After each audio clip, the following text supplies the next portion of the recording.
Tantor Audio, a division of Recorded Books, presents LGBTQ, the survival guide for lesbian, gay, bisexual, transgender, and questioning teens. By Kelly Madrone. Narrated by Beth Pfeifer. Forward by Jillian Weiss. LGBTQ plus people have been around pretty much as long as recorded human history. To give you an idea, we're in the Old Testament of the Bible, and that was written about 3,000 years ago. Societies throughout history and around the world have had many different attitudes toward us, some positive and some negative. In the United States, dominant attitudes towards LGBTQ plus people were very negative in the 1950s, which pushed more activists to work for LGBTQ plus civil rights in the 1960s. That's where I come in. For more than 20 years, I've worked as a lawyer to help LGBTQ people, particularly trans people, overcome discrimination and achieve equality through the use of U.S. law. I'm one of a small group of trans civil rights lawyers, and it makes me so happy every day to work for greater freedom, acceptance, and respect for trans people and our community. Some days are better, and some days are worse. And I'm glad to know that one day, if society continues on its current path, people will understand being LGBTQ+ as just another way of being, like being left-handed or having green eyes. Listening to this book is part of that process, so thank you. You may not know that there was a time not long ago when lots of people thought there were hardly any lesbian, gay, bisexual, transgender, non-binary, or gender non-conforming people out there. The world was made so hard for us that a lot of us went underground, not telling anyone who we were, like secret agents on a mission. It made me pretty sad when I was young. That's a hard life, and it's not part of any vision of equality that I would like to see. Everyone deserves equal protection under the law and equal treatment in the world. That's a vision worth working hard for. It's the work I do as a lawyer for LGBTQ plus people. It's the work you are doing right now by listening to this book. In fact, much of the work of equality will be done by people who are young right now, including you. You may be surprised to learn that you are at the forefront of creating change. But young people influence their friends and family just by existing, just by being who they are. Being who you are may not sound like change, but it's more powerful than you might realize. You can see it in history. As more people came out as lesbian, gay, and bisexual in the closing decades of the 20th century, more people started to realize that LGBTQ plus people are human beings, just like them. More people began to see that LGBTQ plus folks deserve to have dignity and civil rights and to be treated as nicely as other folks. That gave even more LGBTQ plus people the courage to say who they were. Nevertheless, even 10 years ago, relatively few people had come out as transgender or non-binary. Plenty of people didn't know of any trans people except maybe some fictional TV characters and thought there simply weren't many trans-identified people. They didn't know about trans identities such as non-binary or genderqueer. I myself didn't come out as trans until I was older because it seemed so incredibly scary to do that.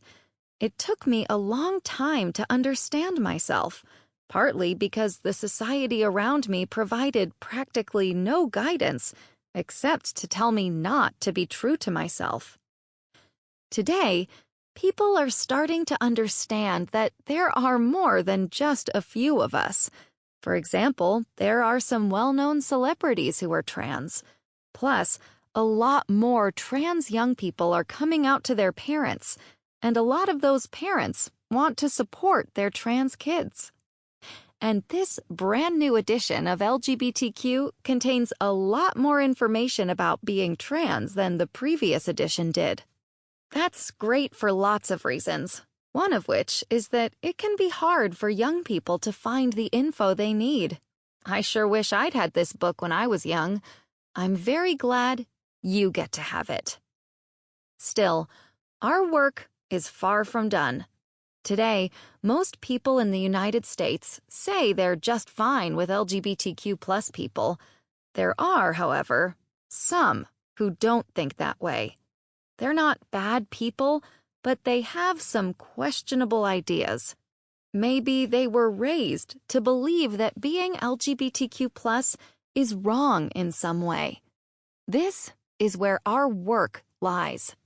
Each of us can work toward helping others understand and accept new ideas, just like you might need someone to help you understand an idea that's new or different. So do they. It's a beautiful thing to help make the world better, but sometimes it can be difficult, and you might feel like you don't want that responsibility. Some days, it can feel like we'll never be able to finish our work. Just remember, you don't have to finish it. You don't have to convince the whole world, or even your whole family, to see things your way. You can start by just being yourself.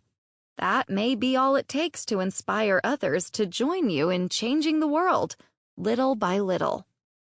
I wish there were a magic wand to wave to make the world all better right now. But real progress happens one conversation at a time, one person at a time, one idea at a time. I hope that this book will help you understand your world and, in turn, help others understand. That would make me very happy. So thank you again for listening. Now, let's make the world a better place together. Jillian Weiss, Law Office of Jillian T. Weiss, jtweislaw.com. Introduction. Dealing with the realization that you are or might be lesbian, gay, bisexual, transgender, or questioning LGBTQ can be a real challenge. And I know just how it feels.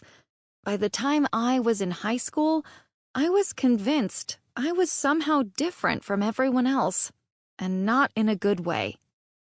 But LGBTQ people weren't visible where I came from, and it was well before the landmark event of Ellen coming out on her TV show. So the idea that there was an option, or many options, other than straight, hadn't taken shape for me. I figured I just hadn't met the right guy yet. The one who would make me start daydreaming of a perfect wedding, like so many of my friends were doing. When I got to college, I finally met some people who were LGBTQ and out. Looking at them was like looking in a mirror. My feelings started to make sense, as though I'd finally found the missing piece to a big puzzle. At the same time, the thought that I might actually be queer frightened me a lot. What would my family and friends say? How could I live that kind of life? I felt hopeless. I was afraid to tell anyone what I was going through. I had other stressors in my life as well, and after years of conflict and suffering, I decided at age 20 that the only way to escape the pain was to end my life.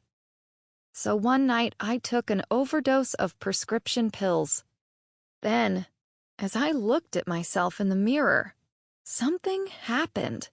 From somewhere deep inside me, I heard a voice telling me that I had to live, that no matter what happened, no matter how hard my life might be, it was a life worth experiencing. I didn't exactly believe it, but I still decided to listen. I told my boyfriend at the time, who was also an old friend, what I'd done, and asked him to take me to the hospital. That night was one of the hardest I've ever endured, but it was almost like the harder it got, the more I decided to fight, to learn how to stand in myself. It was a while before I was comfortable enough to come out to my friends and family, but eventually I did.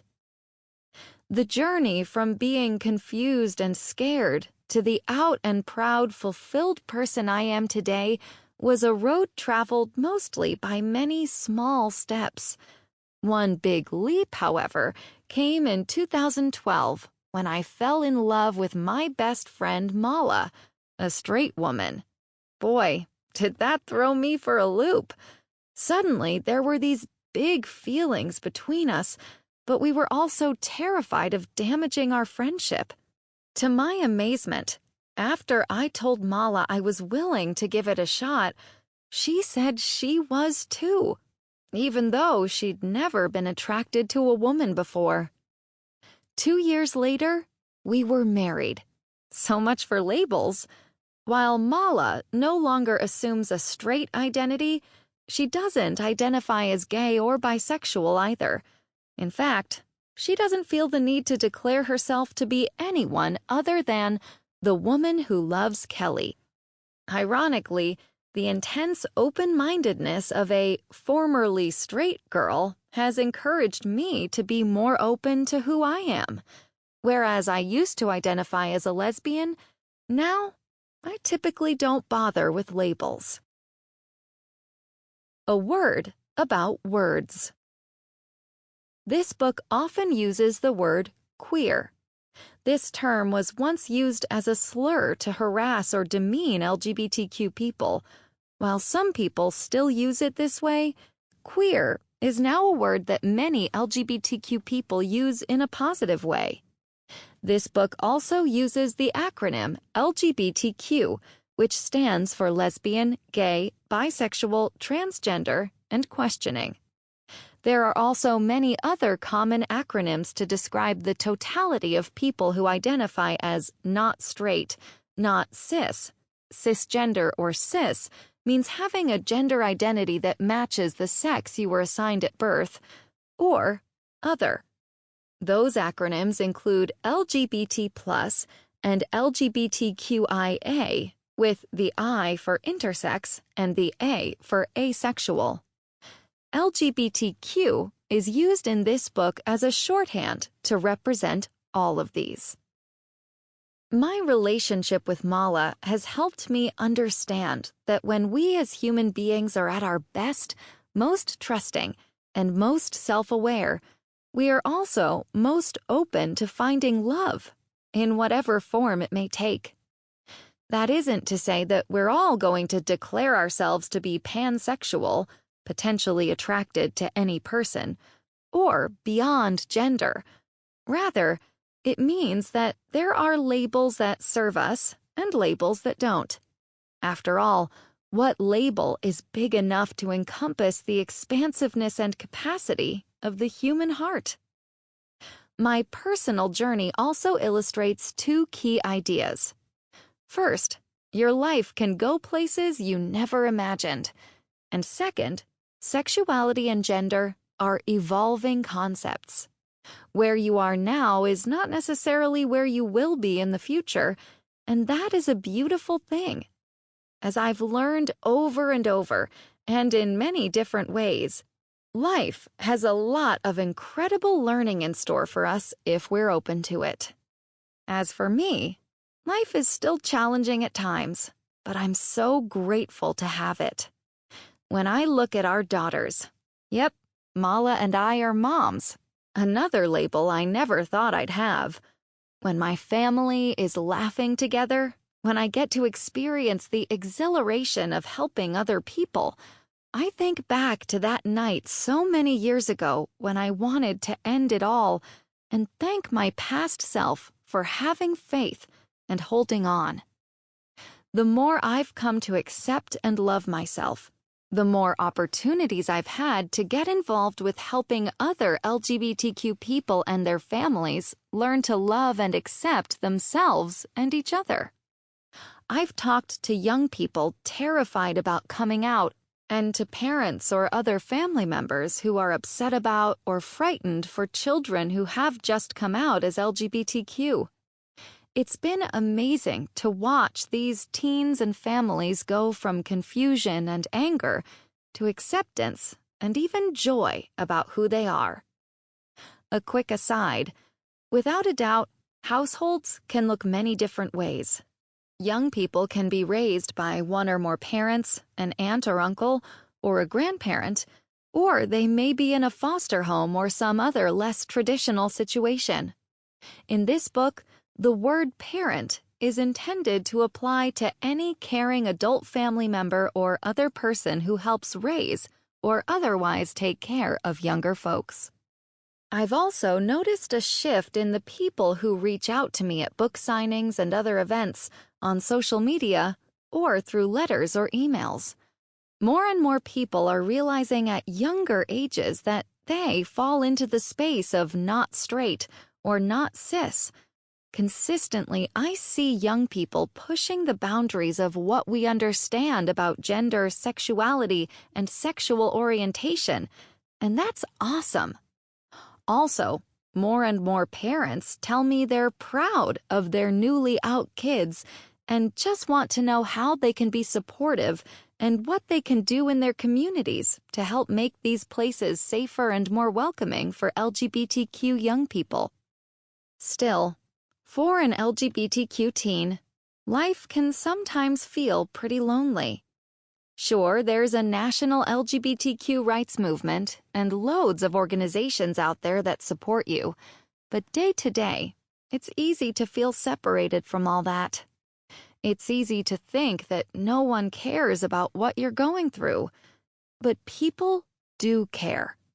All over the world, LGBTQ people and their parents, friends, family members, and others are working to promote understanding and acceptance of those who are lesbian, gay, bisexual, and transgender, and everything in between and beyond. A lot of these efforts are focused on helping teens specifically. PFLAG has made school safety one of its primary concerns.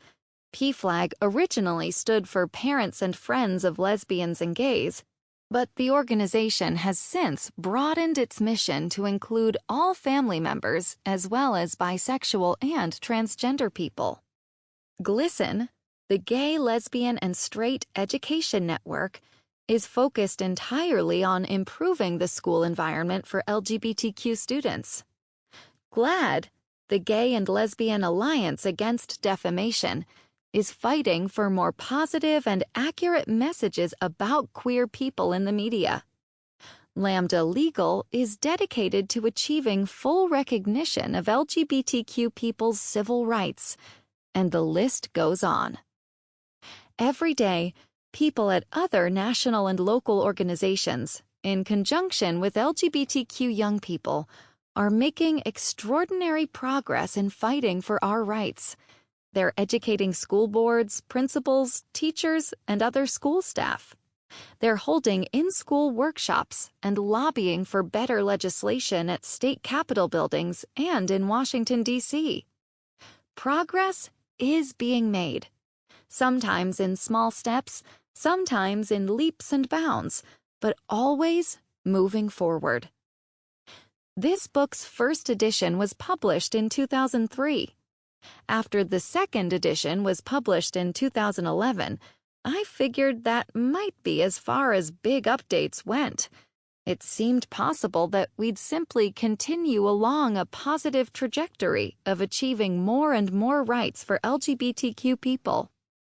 Then, in the wake of achievements like marriage equality, the repeal of Don't Ask, Don't Tell, and presidential support of trans rights, a backlash began. Groups that oppose the recognition of LGBTQ civil rights have started using new legal strategies designed to undermine advances. Anti-LGBTQ hate crimes, especially against trans people, are on the rise. The message is clear. There's still much more work to do.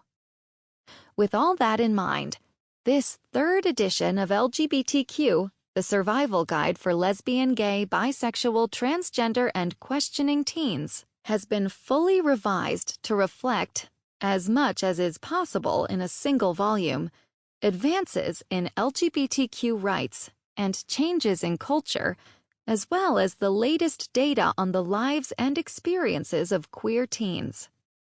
The sections I was most excited to update, however, are about ideas less tangible than facts and figures.